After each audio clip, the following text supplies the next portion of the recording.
Hi everyone, welcome to the channel Your Analyst. Today is day 7. On the last 6 videos हमने एक study plan pick किया हुआ है which is on SQL 50 questions. As of now हमने select और basic joins के कुछ questions किए हैं. So today is day 7. ये जो सारे videos हैं जो हमने पहले बनाए हुए हैं you can find it from the channel Your Analyst और basically जो playlist है वहाँ से भी आपको सारा मिल जाएगा. ऑल राइट, जो नेक्स्ट क्वेश्चन है जो हम आज पिक करने वाले हैं वो है customers who visited but did not make any transaction. So this is a very interesting question इसलिए because we all love window shopping. हम सभी को पसंद है कि हम मॉल जाते हैं, सामान देखते हैं बट खरीदते नहीं है. So this is something which is related to that. इसमें हमारी लाइफ तो ईजी रहती है बट जो एनालिस्ट्स होते हैं उनकी लाइफ थोड़ी डिफिकल्ट हो जाती है because they need to find out कि कौन है ऐसे कस्टमर्स जो कि मॉल विजिट कर रहे हैं या फिर फॉर एग्जाम्पल कोई एक वेबसाइट विजिट कर रहे हैं, ऐड टू कार्ट कर रहे हैं बट खरीद नहीं रहे, कोई ट्रांजैक्शन नहीं हो रहा. सो कहाँ ये क्या फनल का कौन सा स्टेप है जहां पर ये ब्रेक हो रहा है. सो एनालिस्ट को ये सारी चीजें फाइंड आउट करनी पड़ती हैं so that they can make recommendations to their managers on how to improve the process and so on. So let's not waste any further time or let's jump into the question directly. So मैंने already खोल कर रखा हुआ है इस question को. आप चाहो तो 1 मिनट के लिए वीडियो पॉज करके ये क्वेश्चन देख सकते हो. मैं जस्ट स्क्रॉल कर दूंगा. ऑलराइट, सो क्वेश्चन ये है कि customers who visited but did not make any transactions. तो दो टेबल्स हैं हमारे पास, एक विजिट्स का है और एक ट्रांजैक्शंस का है.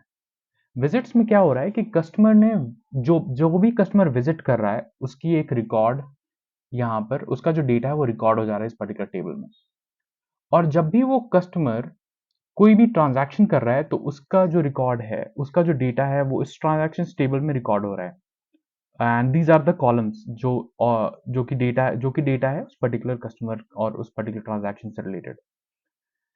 क्वेश्चन ये है कि find a solution, write a solution to find the IDs of the users who visited without making any transactions. So customer ने विजिट किया है बट कोई ट्रांजैक्शन नहीं किया, जो कि बेसिकली हम लोग होते हैं. बहुत सारे मॉल्स में जाते हैं, कोई ट्रांजैक्शन नहीं करते, बस विजिट करके सामान देकर आ जाते हैं. ठीक है, तो ये हम ये सॉल्व करते हैं इस क्वेश्चन को. दो टेबल्स हैं. सबसे पहले हम क्वेरी लिखते हैं. Let's get into that. So select में क्या क्या चाहिए होगा वो हम बाद में लिखेंगे. पहले हम जॉइंस का पार्ट कर लेते हैं. वी हैव टू टेबल्स, एक विजिट्स है और दूसरा टेबल जो है वो ट्रांजैक्शंस है. क्वेश्चन ये होगा कि मैंने यहाँ पर लेफ्ट जॉइन क्यों यूज किया. सो लेफ्ट जॉइन बेसिकली इसलिए यूज कर रहे हैं बिकॉज जो विजिट्स टेबल है वो सारे कस्टमर्स का डेटा है, वहां पे जो भी कस्टमर विजिट कर रहा है. और ट्रांजैक्शंस टेबल जो है बस उनमें से एक जो सबसेट है उसका डेटा है. लेकिन अगर आप इस क्वेश्चन पे जाओगे तो क्वेश्चन ये बोल रहा है कि write a solution to find IDs of users who visited without making transactions and the number of times they made these visits.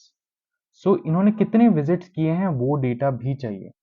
सो उस पर्टिकुलर डेटा को फाइंड आउट करने के लिए हमें विजिट्स को as a main table use करना पड़ेगा और लेफ्ट ज्वाइन करना पड़ेगा ट्रांजैक्शन से. कूल. तो आई थिंक यहाँ तक समझ में आ जाना चाहिए. और ज्वाइन का हमें कंडीशन देना होगा कि how are we joining it. Basically जो दोनों टेबल्स हैं उसमें विजिट आईडी जो है वो कॉमन है. तो हम इसको ऐसे ज्वाइन कर सकते हैं on v dot visit id is equal to t dot transaction t dot visit id.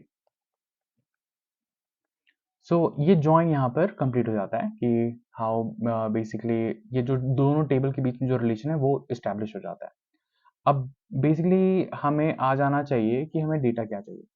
So I need customer ID जो कि आउटपुट टेबल है वहां से पता चल जाएगा. सो कस्टमर आईडी जो है वो मिलेगा मुझे विजिट्स टेबल से which is v dot customer ID. और नंबर ऑफ ट्रांजैक्शन, यहाँ पे ट्रांजैक्शन लिखा हुआ है हालांकि ये नंबर ऑफ विजिट्स होगा, इन्होंने नाम ऐसा लिख दिया है. बट हमें जो यहाँ पर कंडीशन ये जो क्वेरी लिखनी होगी वो ऐसा लिखना होगा count number of count basically visit ID. Visit ID. यहाँ पर विजिट आईडी जो है वो ऑलरेडी एक डिस्टिंक्ट है, बट हम यहाँ पर डिस्टिंक्ट यूज कर सकते हैं so that it counts only the distinct visit IDs. But anyway distinct हम नहीं भी यूज करेंगे तो कोई प्रॉब्लम नहीं होगा। अगर मैं ये क्वेरी रन करता हूँ तो यहाँ पर क्या आएगा कि मुझे ये सारे कस्टमर्स जिन्होंने भी इस पर्टिकुलर, ये v dot visit I D होगा, सारे कस्टमर्स जिन्होंने भी इस पर्टिकुलर शॉप में या फिर इस पर्टिकुलर जगह पे विजिट किया है उनका डेटा आ जाएगा। But this is not the right answer. हम एक बार रन कर लेते हैं और एक बार ये डेटा चेक कर लेते हैं कि क्या डेटा आ रहा है। रन करने के बाद ये हमारे पास आंसर आ रहा है कि हर एक कस्टमर का जो नंबर ऑफ विजिट्स है वो हमारे पास डेटा में आ जा रहा है। एक्सपेक्टेड आउटपुट ये है बट हमारे पास ये डेटा आ रहा है। हमें एक कंडीशन यहाँ पर ऐड करना पड़ेगा। वो कंडीशन ये होगा कि कौन से जो कि हमने अभी तक ऐड नहीं किया है, the customers who have not made any transactions. तो जिन्होंने भी ट्रांजैक्शन नहीं किया है उसके लिए जो कंडीशन होगा वो ऐसे हम लिख सकते हैं, where this particular table T dot जो ट्रांजैक्शन आईडी है वो नल है।